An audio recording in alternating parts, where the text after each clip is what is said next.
Welcome to Inside Economics. I'm Mark Zandi, the chief economist of Moody's Analytics, and I'm joined by a few of my colleagues, my trusty co-host, Marisa DiNatale. Marisa, how are you? I'm good. How are you, Mark? Good afternoon. Not too bad. Been traveling much of the week, but returned yesterday, and good to be here in Pennsylvania on a beautiful sunny day, really. Did you go anywhere good? Yeah, I'm on the board of MGIC. That's a Yeah. large mortgage insurer. So I was in Milwaukee. I go there a couple times a year, and I love Milwaukee. Great, Really? great. Yeah, it's a great city. Very livable. Great. I think a great place to raise a family. It's really a wonderful place. And the interesting thing is MGIC's headquarters are right next to Five Serve Convention Center, I guess. And that's where Forum. Forum. Oh yeah, you know that because you're a basketball fan, I'm sure. So you're watching the Milwaukee Bucks. But the RNC, the Republican National Committee, is holding their convention there in July. So so MGIC's headquarters are kind of in a very strategic location and high demand, that kind of thing. But yeah, it was a good meeting. And we're missing Cris. Where's Cris? Oh, and that was Adam, by the way. Adam Kamins. Hey, Adam, how are you? Good. Hey, Mark. Yeah, and you've been on Inside Economics before. I've been a couple of times. Actually, Cris has missed a couple of times I've been on, so I'm starting to get a little insulted. Oh, is that right? Yeah. Yeah, he's not here. You're our Cris replacement. Apparently. Yeah. Yeah, he's got more hair than you do, though. That's true. Yeah, at least on TV. I'm not sure, I think in real life, too. Oh, is that right? Okay. Yeah. All right. And who invited you on? I think you did. I did? Okay. Why are you here exactly? Because of that invitation. Okay. I'm here to talk about demographics. Yeah. Mostly, I think I'll be talking about domestic migration. Yeah. Oh, yeah. You do this really cool work with the Equifax based credit file data. We can track the address changes of individuals, clearly based on anonymized data, but nonetheless. And it's real time. I mean, it feels real time, right? We have data through March of this year on migration flows. So yeah. We also have Laura Ratz. Laura, good to see you. Good to see you. I hear you're a bit of a prima donna, though. We got to watch out for you. No, this is the first time on Inside Economics, and Adam said you needed 2 nights at a hotel, preferably something comparable to the Ritz-Carlton, something like that. Well, I got an 18-month-old, so Definitely. I need some solitude. I got a barking dog. It's for your benefit that I made those demands. I totally get it. I'm all for it. Well, it's good to have you. And you're going to be talking about foreign immigration, another aspect of the demographic picture that's really key. So yep. Glad to have you here. And we are doing a lot of work in this area, and it's a bit of a bear, isn't it? They're trying to incorporate these new immigration assumptions into our modeling and forecasting. Yeah. Bear is the right word. Bear is the right word. Yeah. And you're leading the charge. Okay. Well, before we dive into the demographic issues, let's talk about the economy and the data this week. And Marisa, maybe I'll turn to you. What struck you as the most important statistic of the past week? GDP for the first quarter of the year came out and showed that the economy slowed between the fourth quarter and the first quarter of this year. So it was 1.6% annualized in the first quarter. That's down from 3.4% at the end of last year. Consumer spending, yet again, was the largest contributor to growth, as it typically is. That contributed 1.7 percentage points to GDP growth. Fixed investment was up. Detractors from growth. So the reason growth slowed so much between the fourth and the first quarters was that there was a drag from inventories. So the change in inventories was lower than the change in the fourth quarter. And also international trade was a negative for growth this past quarter. And that's the first time that that's happened in well over a year. But still, one thing to note is that investment was up, and fixed residential investment, so this is investment in housing structures, contributed about 0.5 percentage point to GDP growth. And that was the strongest contribution to GDP growth in quite some time.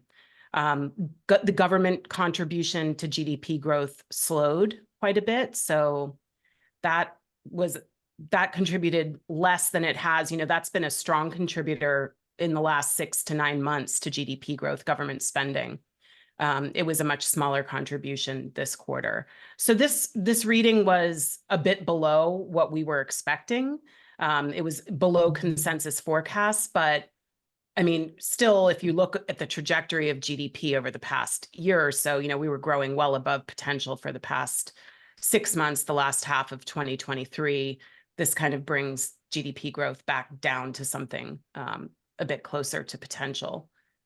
Yeah, I mean, abstracting from the vagaries of the quarterly data, what do you think the underlying growth rate is in terms I of think it's GDP? around 2. 2. Yeah. Yeah.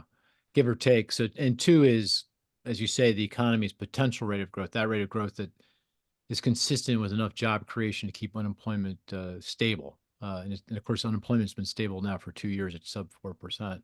Yeah.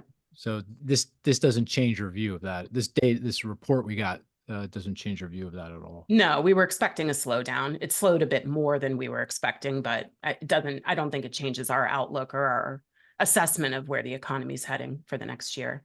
Yeah, I would agree with that. I mean, the slowdown was, as you said, a bigger reduction in inventories, a bigger increase in the trade deficit, largely due to more imports, which goes back to strong consumer demand. Yep. And some weakness in decline in federal government spending. Although there's a kind of a measurement quirk there. It's very closely quarter to quarter movements are very closely tied, believe it or not, to oil prices, because that affects the deflator used to calculate real government spending. And so when you have oil prices move up like they have in the first quarter, that'll push down the measure of real government spending. I mean, I think nominal federal government spending is soft anyway, but then you throw in the mix this increase in the deflator due to oil prices, you get that decline. So those are things that feel more or less one-off-ish, temporary. They're not going to continue. So yeah, it was on the soft side, but abstracting from those measurement and one-off factors, it feels like we're still kind of right down the strike zone here, right? Yeah, I think so. I mean, consumer spending right below 2%. It's been a bit above 2%, a little bit below 2% for the past several quarters. So that's the real driver here, and that looks good. And investment actually increased. Investment actually accelerated compared to the past several quarters. So really, the fundamentals of the economy, consumer spending and business spending, look very solid to me. Yeah. Hey, Adam, I know you look at this data too. Any comments on the GDP number? I had the same impression Marisa did. I thought that, right, it seemed like the factors that were dragging it lower are not kind of structural concerns. I mean, I think it's also worth keeping in mind, right, the strength of the labor market in the first quarter kind of juxtaposed with that number. I mean, it gives me more reassurance that, I mean, there's nothing to be overly worried about Q1. Yeah. Okay. Well, that was, there's a whole plethora of data, GDP kind of top of the list. What's next on the list, Marisa? Well, I would look at inflation next, right? So we got the PCE deflator. That was up 0.3% over the month in March. That's the same reading we got in February, slightly lower than we got in January. The core PCE was also up 0.3%. So we're looking at year-over-year PCE inflation, and this is the Fed's preferred measure of inflation, as opposed to looking at CPI, right? So year-over-year, the total PCE is up 2.7%, and core is up 2.8%. And I'll also note the gap between the CPI and the PCE widened a bit this month too. So markets didn't really like this inflation report.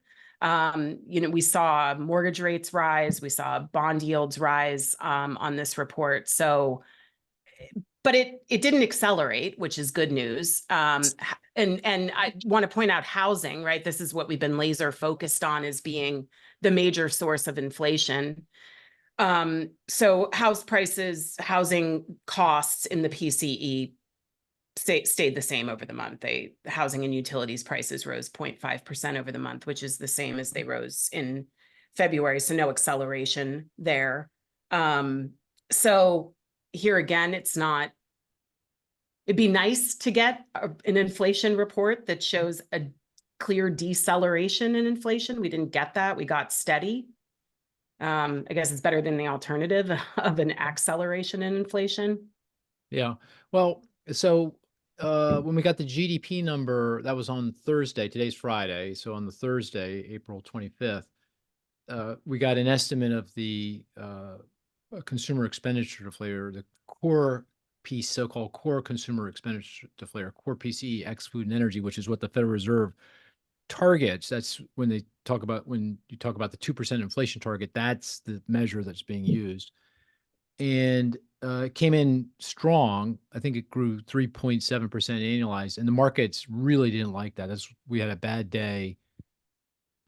Stock prices were down, bond yields were up, the kind of thing on Thursday. But here on Friday, we got the monthly estimate of the core PCE for March, and that came in at 0.3, as you say, just because listeners of the podcast know we're going to the second significant digit, 0.32, 0.32. People calmed down a bit. Investors calmed down because there was most of the increase in the quarter happened in January. That's when we saw the big pop, and that's probably mostly related to measurement issues, because that's when you go to the new calendar year, a lot of companies raise their prices. Very difficult to seasonally adjust for that. And now the 0.3 is still, you want 0.2, maybe 0.1 every once in a while thrown in. You don't want 0.3, but 0.3 isn't hair on fire, and therefore the markets are having a much better day. Obviously, lots of other things going on. Earnings from some of the tech companies has been pretty good. So that really helped. So if you look at bond yields, it's kind of your barometer of how people are thinking about these inflation statistics. Feels the bond yields are down today. Stock prices are up. You add up to both days, and we kind of no change. We're kind of where we started. Yeah, that's right. I think they saw the GDP report and they were backing out what they thought QC inflation would be, right? And they were worried about that. Now they see the monthly numbers. It's calmed down a bit. Right. And I know I've said this many times, but I'll say it again. A lot of the difference, if not all of the difference, maybe even more than all of the difference between what core PCE is now, and on a year-over-year basis, it's 2.8%, and the target 2%, so that 0.8 percentage point difference, that 80 basis point difference, is the growth in the cost of housing services for homeowners, the so-called owner's equivalent rent, the implicit cost of owning a home. If you exclude that, and I would strongly argue we should be when trying to think about monetary policy, because it's impossible to measure. But by the way, it's impossible to measure in normal times. It's like, forget about it in the current situation when the housing market is as upside down as it is today. But even more significantly, just this is an obvious point, but just to articulate it, homeowners' actual cost of owning the home isn't rising, because most homeowners have a mortgage. They don't have a mortgage. 40% of homeowners don't have a mortgage. The other 60% have a mortgage, but almost all of that is 30-year fixed rate debt that they locked in at 3.5%. And so their mortgage payments are rising. So their cost of living isn't really rising. It's not really rising. Their real cost of housing has actually fallen given today's prevailing mortgage rates, given what they have, right? Yeah. The gap between the effective mortgage rate and the prevailing mortgage rate right now is huge, just because we know that 75, 80% of them have a mortgage below 4%. Yeah. I mean, I think the average coupon out there is 3.5. Maybe it's migrated up a little bit. But so my point is that if you really want to understand what underlying inflation is, which I think is what the Fed wants to target, right? Ultimately, something they have some control over, you need to exclude OER. And if you do, we're there. We're at target, firmly at target, at that 2% target, with no magic tricks. I'm not making stuff up. I'm not, doing anything other than saying we want to get the underlying inflation, and you have to exclude OER which, by the way, the Europeans do in their measure of inflation. They don't use OER because it's, as I said, pretty difficult, if not impossible, to measure. Adam, I see you shaking your head. Anything you want to comment on there, or you're just agreeing with me? I'm mostly just agreeing and also contemplating how my statistic may or may not have just been compromised. Okay, you probably shouldn't That have told us happens that. a lot here. Yeah, I Yeah, know. not I've got a plan B, but I got a plan B. Good. We always need a plan B and a plan C. Plan C. Okay. Any other statistic you want to call out that came out this week, Marisa? I mean, we got spending data, Yeah. we got personal income data, and both of those were quite strong. They were both up 0.5 percentage point over the month. So again, the consumer looks solid, right? I mean, certainly there are headwinds, mostly stemming from inflation that we're talking about. We have gas prices that are higher now. We have high costs of housing and food still. These things are deflating, but yeah, consumer spending and excuse me, personal income look good over the month. And then we got job market data too, right? We once again keep joking about this, but the unemployment insurance claims, like, they're just not changing. It's like a straight line. Straight line. Nothing. In fact, I think they fell a bit over the week. Yeah, they were down by 5,000 claims. So they're down to 207, which is just incredibly low, right? 207,000 unemployment insurance claims, initial claims per week, right? Yeah, as of last week. So yeah. just no signs of surging layoffs or layoffs picking up in any of the data that we're looking at. Well, it's funny. I am on Twitter at Mark Sandy. Just saying. I think it's called X now, Mark. Oh yeah, X. Yeah, I'm on X at Mark Sandy. And it's what was I going to say? What was I going to say about that? Oh, the fact that unemployment insurance claims, I think if you take a 4-week moving average, I think they've been 210,000 on the nose for, like, I don't know, I'm making this up, 4, 6, 8 weeks, something like that. So on X, there's all kinds of conspiracy theories going. Oh, that's shocking. That's right.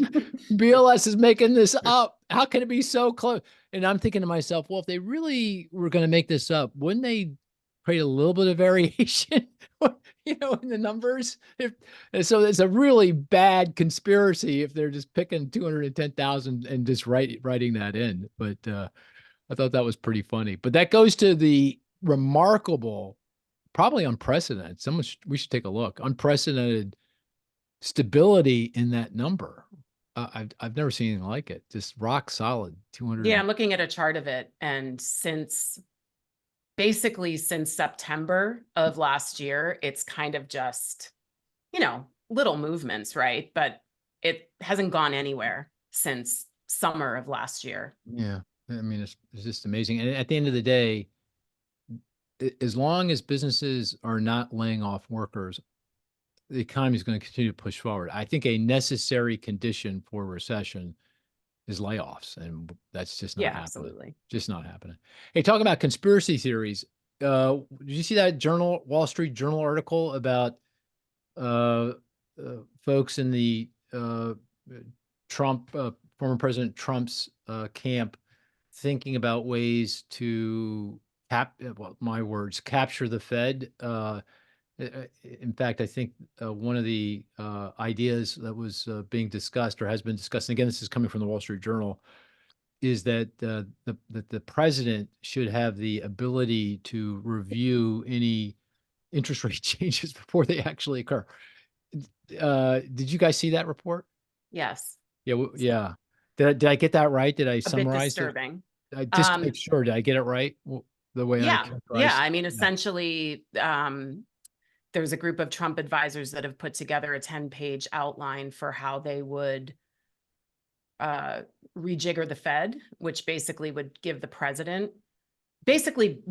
president at the head of the FOMC for all intents and purposes, right? He would have final sign off and consultation on any changes in monetary policy. He could use the Treasury Department. to his will in terms of expanding and contracting the money supply. He could, rearrange the makeup of which of course he can do, right? He can place whoever he wants as the chairperson of the Fed. That he would be consulted on all monetary policy decisions. Wow. What do you think of that? I think it's terrible. Yeah. It's scary. I mean, the pillar of our monetary system is an independent Federal Reserve. This is not supposed to be political in any way, and we're talking about completely politicizing the economy and the financial system. Yeah, I mean, I think politics, it's hard to say. You can't say politics don't play some role in how the Federal Reserve conducts policy, because at the end of the day, they are beholden to Congress and the American people, so they have to be cognizant of the political situation. So, for example, I think it's very possible that the data might be saying, if there were, let me put it this way, if there was no presidential election, the data would be arguing by September that the Fed should be cutting rates. But if you get to September and you haven't cut rates, and you've got a November election a few weeks away, are you really going to cut interest rates at that September meeting? Because you'll clearly be brought into the political process. You will clearly be politicized. And is that in the best interest of the Federal Reserve longer run, maintaining that independence? The answer is probably not. So all else being equal, you'll probably wait to actually cut interest rates. So I agree, but that's all in an effort to try to remain apolitical, right? And I guess what you're arguing is exactly maybe what they should do is not what they will do, because they are cognizant of any political blowback, which I agree with. But they're doing it, I think, not because they want to give one guy an advantage over another. They don't want any impression that could be what they're doing, right? Here Totally. We're talking about a politician actually having control over monetary policy. And isn't that a major risk to inflation in the long run, right? Because what politician is ever going to condone raising interest rates? That's the point. That's why we have independent central banks, because we could never get inflation was, a real problem. And that's why globally, countries everywhere, even countries with autocratic governments, have central banks that are largely independent. It varies obviously from place to place. In those countries that don't, like in Argentina, I'm just throwing that out there, they got an inflation problem, because you're right. It's a lot easier to cut rates than to raise rates. And your proclivity is going to be always cutting rates. And if that's the case, then you're likely going to end up with inflation that's uncomfortably high, and be a problem. In fact, I'd go so far as to say that a independent central bank, Federal Reserve, is a necessary condition for a well-functioning economy, market economy. That I don't think it works without one. Ultimately, it'll just break. Now, hopefully, if anybody decides they want to go down the path of trying to capture the Fed and politicize it and change the conduct of policies that revolves more around politics than the economics, investors would throw up all over that, right? I mean, interest rates would, I would think, right? We're not the only ones would conclude this is going to be more inflation. So if you're a bond investor, you'd say, okay, go have at it, but now you got to pay me a much higher interest rate for that.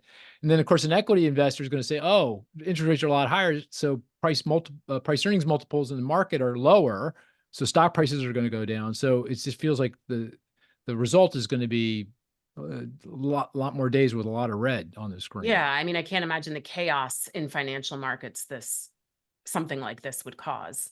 Yeah. Although, it's one of those things, it could be one of these things that, like a boiling pot, it just changes slowly over time. The Fed gets captured over time, and there's no like catalytic event. It's like, you're okay, and then you're not okay, and by that time it's too late. I don't know. But anyway, hopefully we don't go, hopefully this is just talk, fine.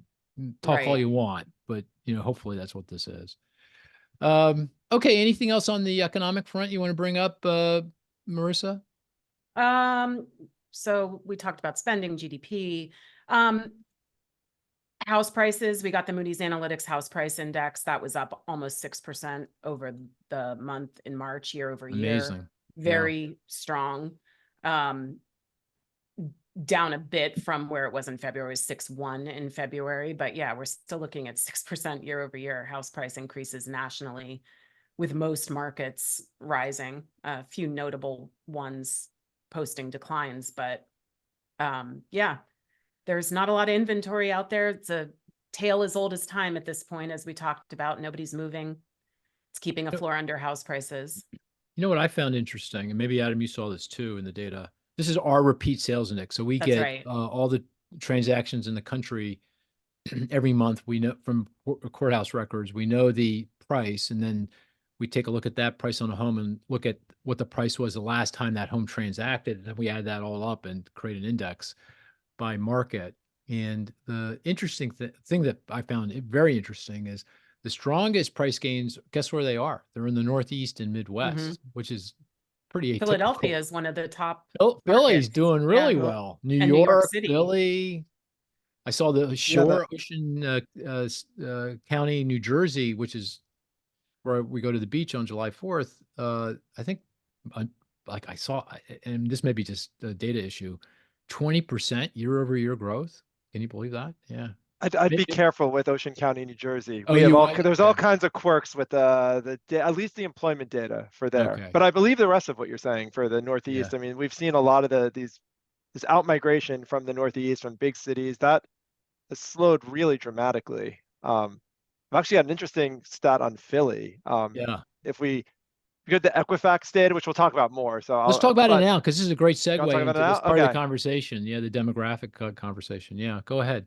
Okay, so maybe I'll just give a little context on the Equifax data for people who aren't familiar with Yep. it, right? That it's a 10% cut of the Equifax credit file, where we're able to track changes of address, right? I think you mentioned already it's anonymized, but we are able from that to back out kind of the degree to which people are moving within the US. So we have in-migration, out-migration for every metro area for 7 different age cuts. And then we also have data on metro to metro patterns. So we know how many people like left, Philadelphia went to New York and vice versa in each month.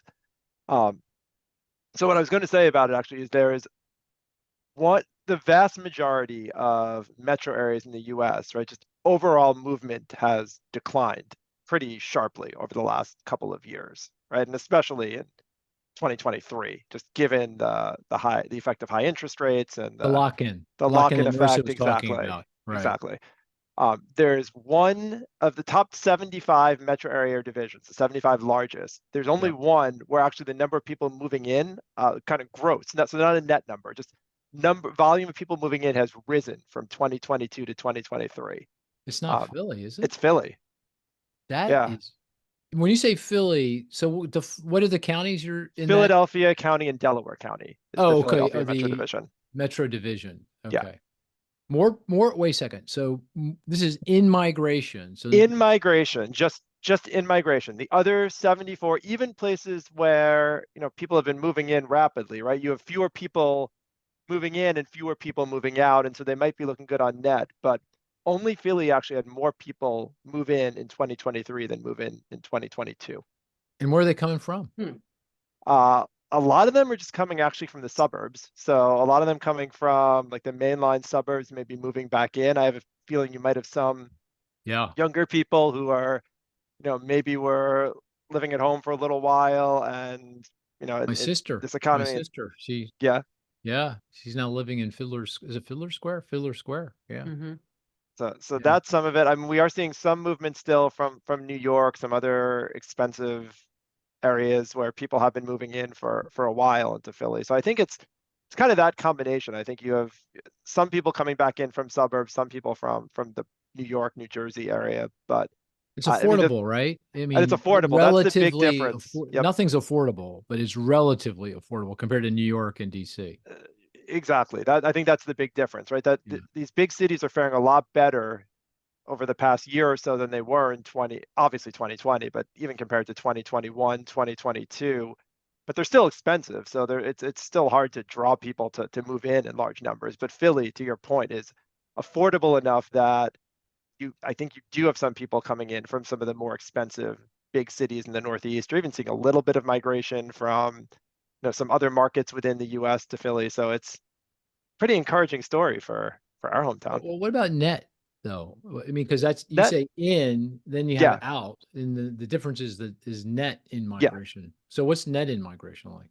So I think Philly is experiencing net also improved, right? I think I believe out fell a little bit. Philly out fell most places. So the net story, this isn't that in and out both kind of moved up at the same clip. Philly is, I looked at this before, I think the most improved metro area from 2022 to 2023. No Interesting. surprise is San Francisco, just because it was bleeding residents and it's just bleeding fewer residents, basically. Yeah. I believe Philly was number 3 on the But list. is I it can't remember what negative? number 2 is. Is net migration negative or positive? I think it is still negative. Still like it's just less negative on a Less net negative basis. than it was. Yeah, it's improving almost as rapidly as anywhere else. And it's compared to the other ones that are improving really quickly, it's in a much better starting position than, say, a San Francisco. We went right into the weeds. I mean, immediately into the weeds. Maybe can we just take one big step back and can you give us a sense of what the data is saying more broadly about domestic migration? So for thing number one, you said that it's really important and very consistent with everything else, is that the number of people are moving is down. So we're not seeing as much in or out migration just because there's just people are locked in. They got a 3.5% mortgage. The mortgage rate's 7%. They can't move, or the economic doesn't make economic sense. And so we're just seeing fewer moves. So that's one thing you've observed. What else have you observed in the data? Sure. Yeah. No, there's a bunch, and yeah, Bunch sorry, of I stuff? can't help Okay. myself. I I knew can't there help would myself be. jump right into the weeds. It's Yeah. I live in the Yeah, we weeds. go right down to block level and Philadelphia. Yeah. So Yeah. So if we but zoom everyone out out, there should know. I mean, this is a rare thing for Philadelphia. I mean, like I've lived here all my life, and never have I felt the city as good as it feels today. I mean, I know that's a very anecdotal, squishy thing to say, but it's true, and you can kind of see it in the data, right? Broadly. But okay, I digress. Let's go broad again. Go ahead. sorry, when I saw that data point, I figured I Yeah. had to give that to you, Mark. I Yeah, figured you'd right. eat that up. But Yeah. I think big picture. So what the data show us, I mean, first of all, no surprise, right? People have been migrating out of And the by the way, one more Northeast. point, one more quick Sure. point. I can't resist this either. My view is that the presidential election is going to boil down to Philly. I'll just leave it at that. Go ahead. Well, if people keep And I'm not moving in, joking. then you might be right. Maybe Yeah. it'll be half Yeah. the country by the time I'm we not get to the end of the year. joking. I'm not joking. It did. Okay. It did last time, didn't it? I mean, Did it? I mean, it certainly must have played a big role, right? it was big. definitely a big part of. Yeah. Wasn't Chester County one of Yeah. the major determining counties? Yeah, Yeah, our Chester county. County, Delaware County, there were- Montgomery. yeah, Yeah. Anyway, there were a lot of memes on the topic. Or we're just trying to make ourselves feel important, But anyway, go ahead. I'll leave you alone, Adam. Go ahead. No, I wonder if we should construct a model where people move into an area just so that their vote can be the deciding vote. Maybe that's the Ooh. motivation. Yeah. That's an interesting concept. Maybe So go ahead. I'm sorry. Go Go ahead. All right. So I guess the big, if I really zooming out, right, the big picture with migration has been, for as long as this data set goes back, and even before that, and this data goes back to about 2005, right, there's been movement out of the Northeast, out of the Midwest, into the South and into the Mountain West. And after the pandemic, that picked up dramatically, right? You saw a lot more movement out of big cities into the Mountain West, into the Southeast in particular. I'm not saying anything anybody here hasn't heard a million times already, but what we've seen in the most recent data over the last year and a half has been much slower movement into the Mountain West. A lot of these kind of secondary, tertiary markets, the Boise's of the world in particular, have really seen a marked slowdown in migration. We've seen actually the Southeast is still doing very well. There's, I won't keep quizzing you, but the state that looks like it's adding residents at the most rapid clip on a per capita basis is South Carolina. I was going to say Uh, that. That's were not you? fair. Yeah. I was going to definitely say that. So I didn't want to quiz you. I didn't want to give you too much satisfaction here. So South Carolina is growing really rapidly. We really aren't seeing any real meaningful deceleration in the Southeast. And so those are kind of the two broad trends among the kind of areas of the country that are kind of the winners demographically. And then the other kind of broad pattern we're seeing is that like I mentioned before, big cities, these gateway markets that were losing residents really rapidly, in 2021, 2022, they look a lot more like they did in 2018, 2019, which is to say they're still losing residents, but it's not anywhere near the clip that they were. So the pandemic hits, we see the mass outflow of people from these large urban centers. The net migration was negative and deeply negative and getting more negative. I think that kind of peaked in 2022. No, am I right? More like, I'd say 2021, but it 2021, probably okay. was near its peak still when we got to 2022. And Yeah, late 2022, 21, early 22. Yeah. That's kind of the peak of the the remote work dynamic. And then remote work started to come back in a little bit. Businesses say, hey, you got to come back to work in person. And that net outflow has slowed. And last time I looked, the amount of net out migration is still a bit elevated relative to the pre-pandemic period. Is that correct, or is it all the way back into pre-pandemic? It is almost all the way back. Oh, it is. Okay. Yeah. Okay. But it depends on the market too. So San Francisco still looks a bit worse than it did prior to the pandemic. New York looks pretty similar. So it depends. I mean, the one thing I would say too, though, I wouldn't put all of my stock in that, because you see like daytime population. So if you look at commuter traffic, office vacancy rates, it's clear that these big urban centers, there's not as much activity. The economies are not as robust, especially on weekdays, as they were prior to the pandemic. But in terms of just people moving in and out, it looks very similar to 2018, 2019. Yeah, it's so interesting. I've got this, I visit all these, I told you, I said I was in Milwaukee, and Milwaukee's a good case in point. The office towers are, the occupancy rates are a lot lower than they were pre-pandemic. Although I'd say Milwaukee, the remote work dynamic hasn't played out quite as significantly as in a place like New York or Philly or San Francisco. But nonetheless, it has happened.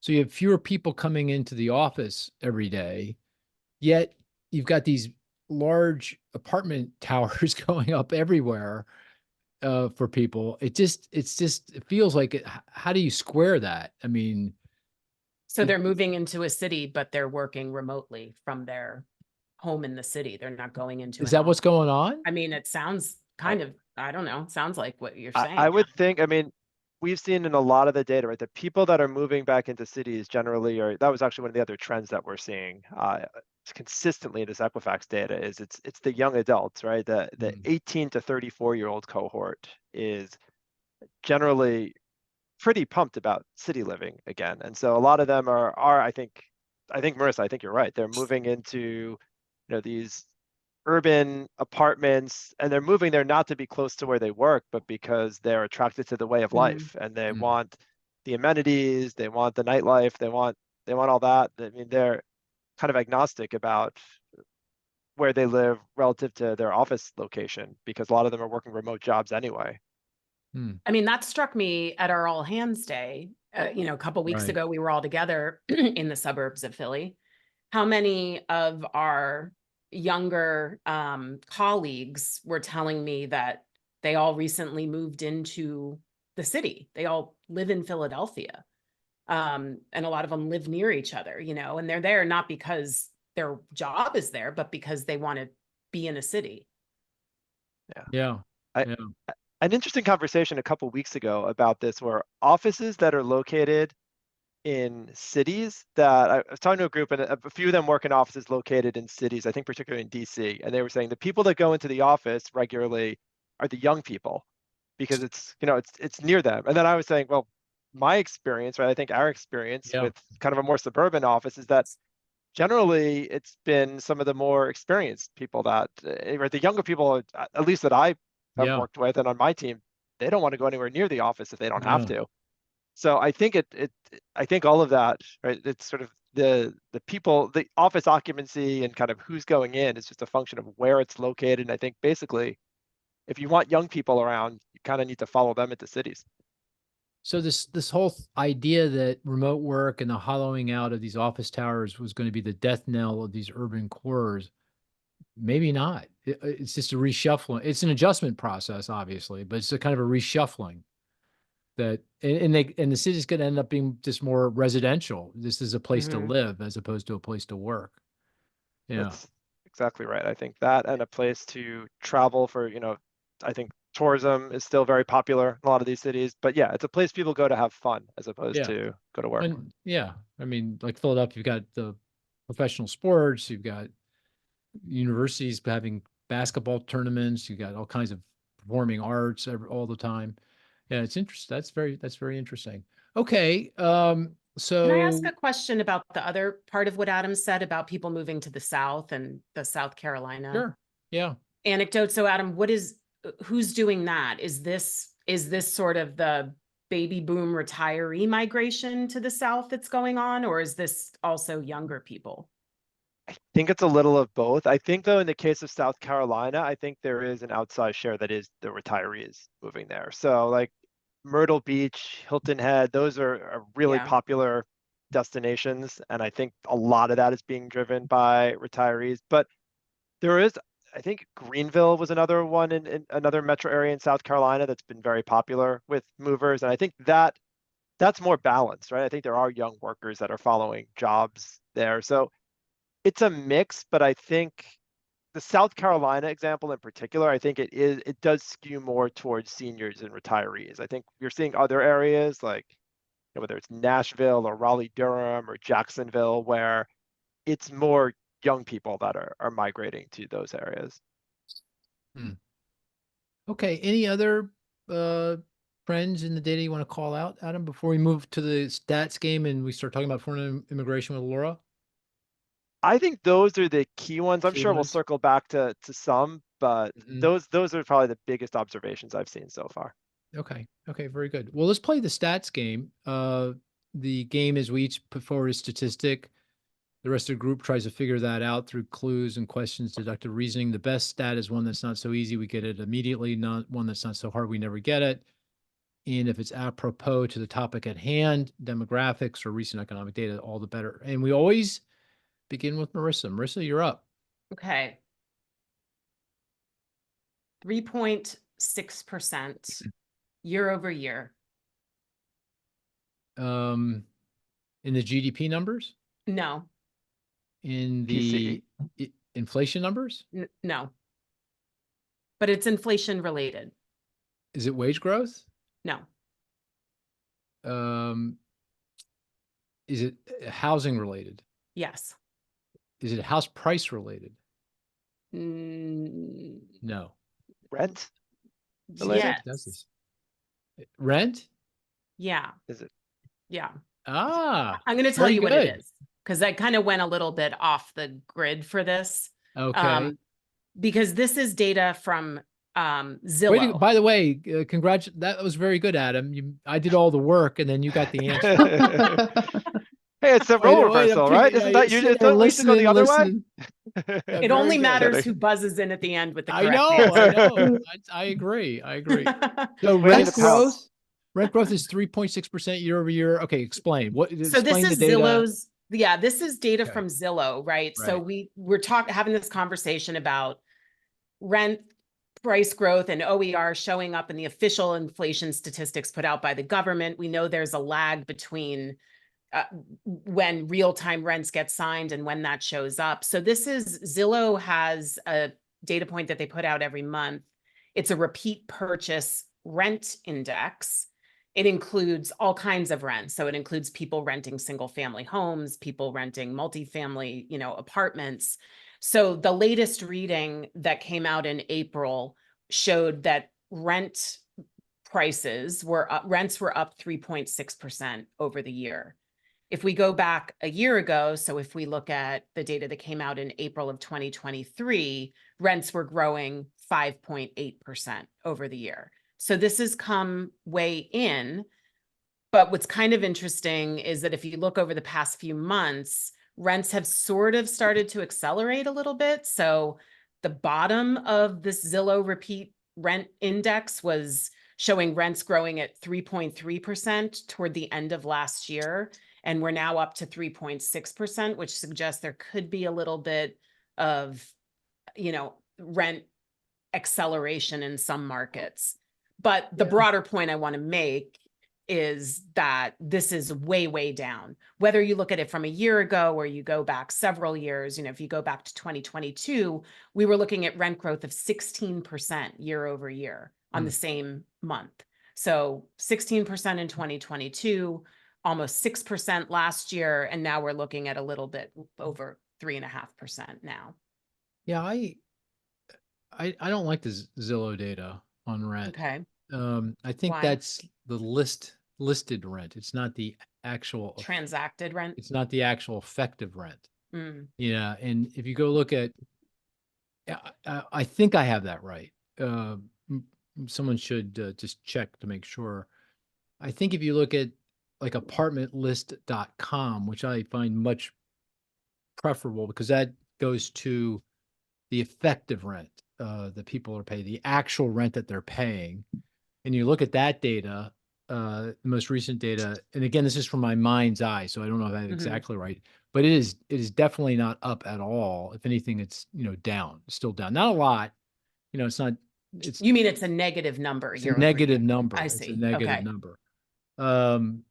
So I'm skeptical of the Zillow data. I don't know that I would focus on that. Adam, do you have or Laura, do you have a view on that? On that data? Have you looked at it at all? I've looked at it a little bit, but I don't. Yeah. I've not gotten deep into the weeds enough to. Yeah. Yeah. I think I have that right. Cris would know if if he were here. But I think that's the case. But anyway, your broader point is that it's decelerating. The level may be high relative to the actual rent, but the pace of growth is decelerating here.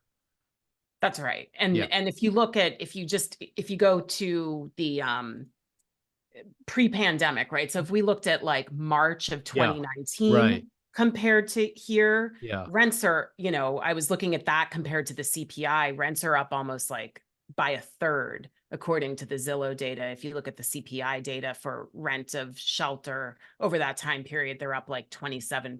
So we're talking about roughly between a quarter and a third of rent price appreciation since the pandemic started. So, we're still have high housing costs, right? Relative to where we were. It's just coming in. Oh, I see what you're saying. You're saying because of the surge cumulatively, in rents. Right. Yeah. Cumulatively, since the start of the pandemic, rents are up by somewhere around 30%, depending on the source. I kind of in my mind's eye, before the pandemic, the kind of the typical rent, for like a single bedroom was like $1,000 a month. Again, I'm making all this up, but roughly speaking, now I think it's like $1,250 a month, something like that. And so the Zillow median was like almost 2,000 a month as of this March, compared to about 1,900 a month. Yeah. That may be the other thing. Zillow might be more at the high end of the market than the total market. It feels like it. If that's if the median is $1,900, I would think that sounds high for the entire market. But anyway, that's a good one though. That's a really good one. Laura, do you want to go next? Sure. I have two. I was trying to keep mine within my topic of immigration. That is what you're supposed to do. Yeah. So do you want the easy one or the more obscure one? The easy one might be too. Let's see how easy it really is. Because someone says it's easy, it's not easy. But go ahead. Well, I'm gonna say it might be, and Adam, I might have to ban you from guessing until a few moments go by. But I don't know, maybe not. Quiet. well, mine's a year. Say that again? 2040. Mine is a year, actually, Oh, in which something will happen. 2040. When a minority population outpaces the white population? No, but in that realm, yeah. In that realm. you Like mean it's you're on the right when track. the You're on the right track. foreign born is high. No, that can't be. Foreign born won't outpace native born by 2040. That can't be it, right? That's not it. So it's the year per the CBO estimates, which we're Okay. all really invested in right now. That is the year at which natural population growth will cease to support overall population growth, and Oh, I see. immigration will be the sole source of U.S. population growth. That's a good one. Oh, So you're that's good, saying if yeah. You there's got no it like in immigra- 3 seconds. you're saying if there was no immigration, then by 2040 the U.S. population will start to decline. No, well, yes. If immigration went to 0 in 2040. Yeah, if immigration was 0, the Yeah. natural births and deaths would not. Yeah. Would That's so- Essentially, outnumber essential births. natural population change will go negative. Deaths will Right. outpace births. right. Yeah. Yeah, that actually is a 2040. very good one. So 2040. So that's 16 years from now. That'll be the case. Yeah, and that's one estimate. You know, there are others that put it a little bit sooner, actually. Oh, what about the minority versus the white population? I think I got that roughly right. It could be a little later, That I can't say for sure, but I would say it's around the same time. around the same time. Yeah. Yeah. Interesting. Okay. Why don't In you fact, give us the hard I would one? Could be sooner. I would think sooner. Yeah. Or so. I mean, it's So, already the case in California. Yeah, it's already pretty close. Yeah. What is already the case? That the non-white population is Oh. larger than the white population. White population. Yeah. Right. You want to give us the What's hard the one? hard one. The hard one It's too hard. well, if we had talked about immigration already, maybe Okay, maybe we'll I'll save circle it. back to Just that. save it. Let's do that at the end. if Yeah, we have let's just time. save it because Marissa's got to leave a little early anyway. Yeah. So let's get. We don't want to deprive Adam his turn. Yeah, exactly. Adam, what's your stat? All right, I will say, because I know I don't want to take too long. I'll give you one that it might be a little bit easy because it kind of goes back to something we were talking about before, but I'll go to the 3.781%. Wow. 3 digits on that Got one. 3 digits. I'm upping the ante. Is it demographic related?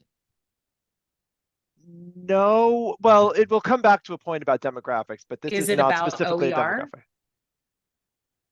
It is not, but you're in the ballpark. It's housing related. Housing related.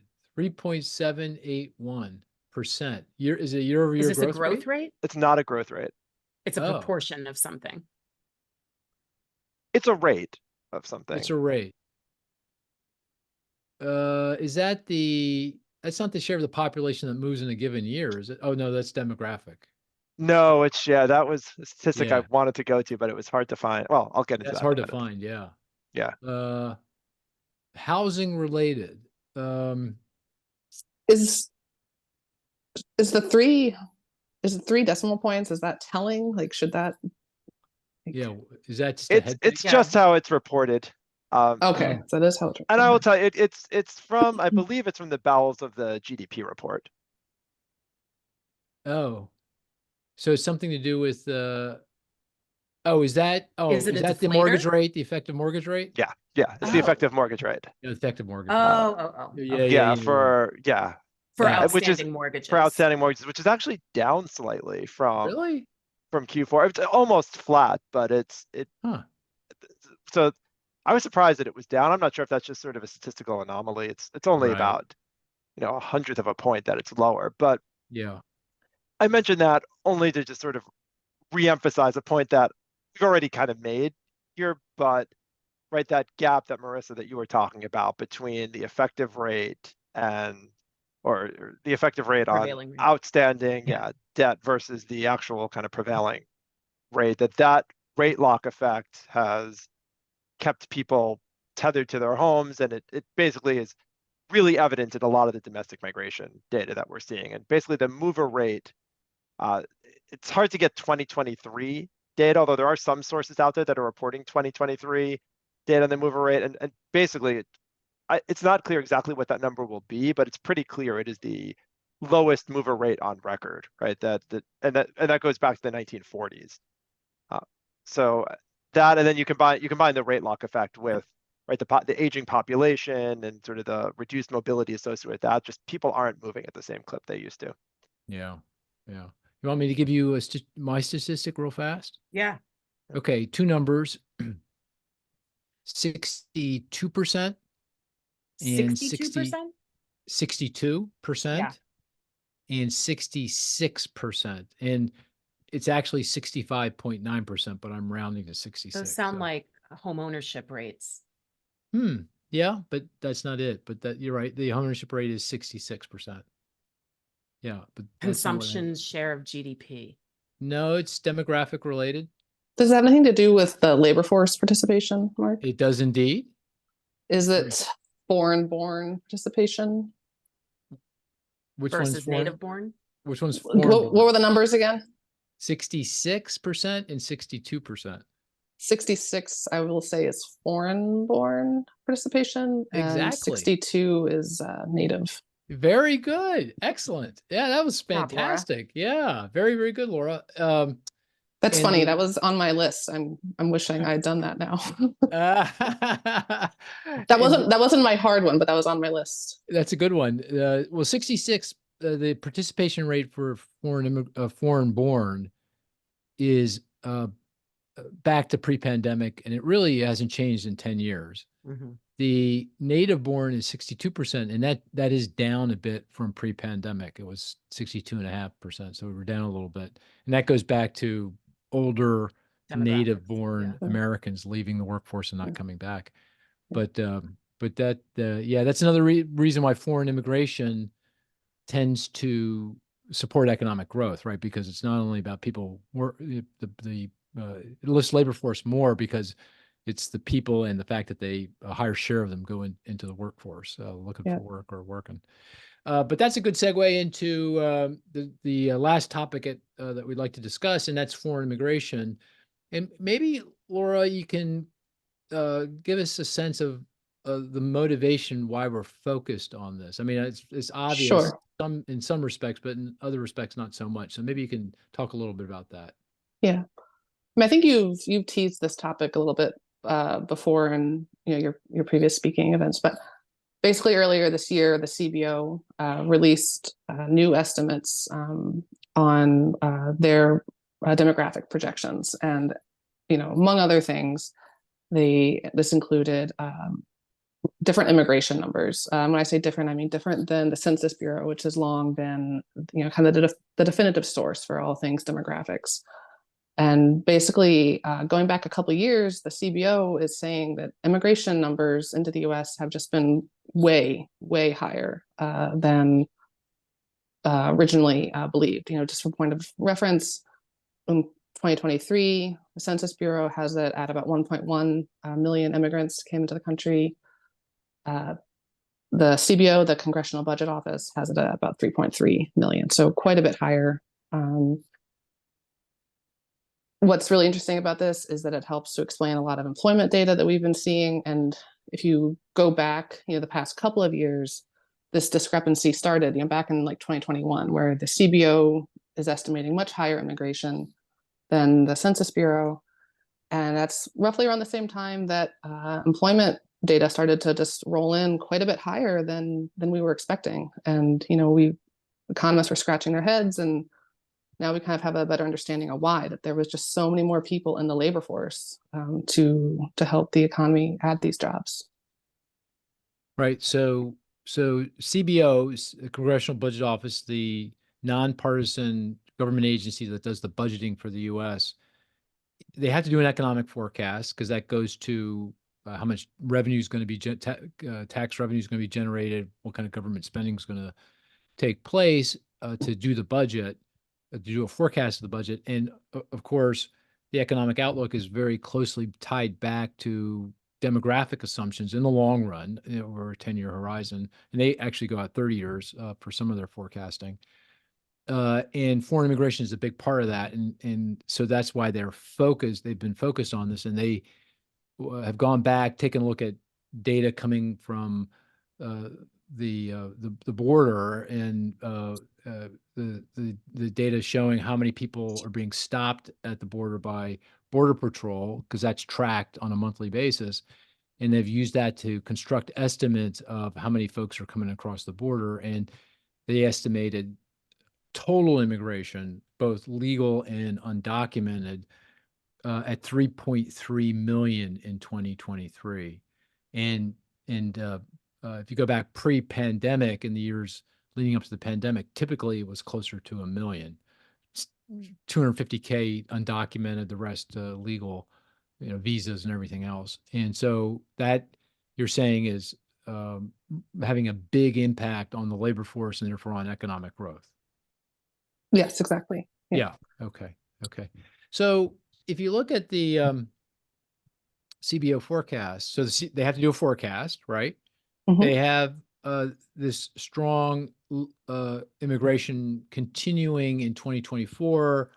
It comes in a little bit in 25 into 26. I believe by 2027, 2028, it's back down to that million per annum that prevailed prior. Yeah, just over 1 million. And of course, we have to do a forecast, right? We're now in the process of incorporating these new estimates on immigration into our own estimates. So we're not going to be using census data. We're going to be using estimates that are based on the CBO methodology. And of course, we have to do a forecast, and our forecast doesn't necessarily have to be the same as the CBO. In fact, it certainly won't be. What do you think is behind the CBO? And this is a high degree of speculation, but let's speculate away. Under what circumstances do you think you get the CBO forecast, and do you think that's the best forecast, going forward? Sorry, I don't understand the question. Under what circumstances? Well, okay, so I gave you the CBO forecast. So they're basically saying that this current surge will continue over the next few years. When it does start to come in a little bit, they offer a variety of explanations. One is just that so much of this surge has been, that they put into the so-called other category, and that includes people that you might call illegal, but it also just includes people who, they came into the country, they had an interaction with Border Patrol, but they're now awaiting worker authorization. They're awaiting, day in court essentially to decide their status. That number will come in a little bit just as the system adjusts to allow for this, to accommodate this surge coming into the border. Essentially, not as many people will be allowed in to, await immigration proceedings. That's a big part of what will kind of bring that number in the next couple of years. Meaning they're expecting a change in policy around immigration. Is that policy to an extent, but just the system's wherewithal to handle that many people coming into the country. So they'll turn more people away. Yeah, essentially. Okay. Oh, okay. So right now the border is completely overwhelmed. People are pouring through. The Border Patrol and other resources aren't adequate to address this, and therefore we have lots of people coming in. But policymakers aren't standing still. They are working to regain control of the border and those flows. And the CBO is assuming in their forecast that is going to be successful over the course of the next several years. And as you look towards the end of the decade, immigration will be back to something that's more typical. Yes, that's it. Sorry, I apologize if you guys can hear the dog going nuts in the background. No, don't forget about the dog. It doesn't matter. That dogs everywhere. Yeah, don't worry about it. That is essentially it. Yeah. Okay. So, do you think that's a good forecast? What they have. I mean, if we have to do a forecast, we haven't gotten there yet. We're in the process of going in that direction. And again, this is something we have to discuss and iron out. But I'm asking you your intuition at this point. Do you think that's a good forecast going forward? Under the current climate, yes, I think so. I think so much just depends on immigration policy. To a large extent, I feel like these latest numbers, they're kind of a smoking gun in the immigration discussion. There's an argument to be made that the U.S. economy has done a lot has done so well the past few years because of immigration. And, as I said, in 16 years, the US population growth will depend entirely on immigration. So I think that is a policy motivator to change things. Now, as for whether or not this forecast is valid, yes, under the current policy environment, yes, I think so. But a lot depends on that, and what changes may or may not come, probably won't come. Like, And as I guess in what you're not saying, but I'll just say it, and you can shake your head up and down or sideways. It does depend on how the election plays exactly, out. yeah. Yes, but Yeah. even then, yeah. Immigration policy has been stuck in the weeds for decades. Right. It's going to take some significant political will to make any meaningful changes. Well, it feels like whether it's Biden or whether it's Trump, they both want to control the border, right? That I don't think there's a difference there. Yeah. So, and if that's the biggest part of the surge in immigration, then under both, which it is, yeah. Either way, Yeah. well, and that's exactly what the CBO is forecasting: is that it, in time, the system will get a better handle on it, and they'll be turning more people away at the border, essentially. regardless of who's president and who's in Congress. Yeah. Okay, so it feels like it's not. It feels like it might be a reasonably good forecast then. Yeah. Right. Okay.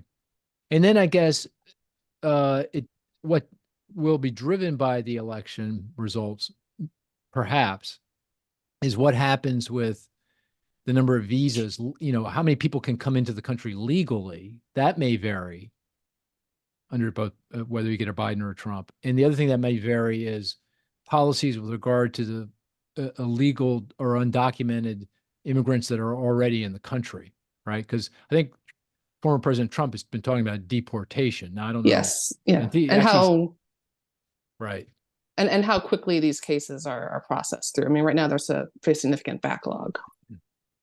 Right. And just again, to state the obvious, I mean, if you have deportation, these are net numbers, right? These are the number of people coming in, less the number of people that are leaving. Right now, there aren't a whole lot of people leaving. But if you had deportation, mass deportation, then you'll get much smaller net inflows, or maybe even a negative number, depending on what the magnitude of the deportations are, correct? Yeah. Okay. I mean, just for point of comparison, in 2019, we had less than 500,000 immigrants coming into the country. So it can definitely make a significant impact who is in the White House. Yeah. Okay. All right. Well, this is to be determined, and we got to work this through. But in the meantime, you're working really hard to incorporate these new estimates into our own numbers and forecasts. Yep, and share it down to the state level so we can get a picture going forward there as well. I mean, why stop at the state, right? I mean, well, Adam will tell you. I say state, and I just mean that as in regional. Yeah, state, metro. That's the next step. That's the next stop on the train, right? Because this has to go all the way down, right, to metros or counties, metros, the whole way down, doesn't it? Yep. Okay. Well, okay. So you got a lot of work ahead. Yeah, we have a meeting week after next. Who's we? Am I in that meeting? You're in that meeting. Yeah. Okay. All right. We'll figure this out. Yeah. Okay. All right. Anything else on the, I mean, obviously there's a lot of implications for what it means. You kind of alluded to it in the context of the data. One of the reasons why we have this gap between employment in the payroll survey, the survey of businesses, and the household survey, the survey of households, is that the payroll employment data comes directly from the businesses, and that would include, there's no distinction whether that person that's working is an immigrant or not. Whereas the household surveys, that data is a survey that's benchmarked ultimately to population counts. And those population estimates at the current point in time are the census estimates, not the CBO. And they're therefore undercounting, what's going on in terms of everything: labor force growth, employment growth, everything else. Correct? Yeah, that's what's part of the big discrepancy, and in terms of the household survey versus the payroll survey. Right. Okay. Numbers. Okay. All right. I mean, in my view, the one way, the most obvious way to lift the economy's growth rate underlying growth rate, that potential growth rate we talked about at the top of the podcast, is to have rational immigration reform, right? Control the border. I mean, that feels like that's beyond economics. That's a national security issue. You got to control the border. But then after that, have immigration reform that reforms the system in a way that we bring in immigrants into the country that are most beneficial to the country's economic health going forward. And if we do that, that could supercharge growth, raise the economy's potential, and ultimately have enormous benefits to our long-term fiscal problems. I mean, if we can have somewhat stronger growth here, more people working, more production, higher tax revenue, goes a long way to addressing our long-term fiscal problems. Anybody find umbrage with that? Any disagreement with that statement? No.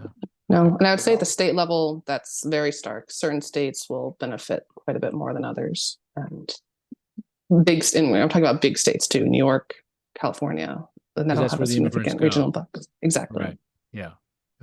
Okay. Well, there's a lot to be worked out here. Anything else you want to say, Laura, before we call it a podcast? Anything else? Nope. And I think I gotta let Marisa go pick up her niece. So yeah, we're gonna do that. I just anything else, Adam, that you want to bring up before we? I think we covered the highlights. Okay. Yep. Okay. I Very just good. want to say, call back to my statistic from Zillow. It is asking rents, not effective rents, for sure. Yeah, which is important. Yeah. That's good to hear. So, Yeah. so I was kind of sort of right then. You were right. Yeah. I was right. Okay. Right. Yep. I always like to hear that. You were right, Mark. Yep. As usual. But you can always say, Mark, you're wrong. And I have no problem with that, by the way. It if I'm doesn't happen wrong. a lot, but Yeah, there you good to go. know that I can take that opportunity when it happens. Anytime. Okay, Marisa, go get your niece. And guys, Adam, Laura, really appreciate you taking the time with us. And we're going to call this a podcast. Thank you, dear listener. We'll talk to you next week.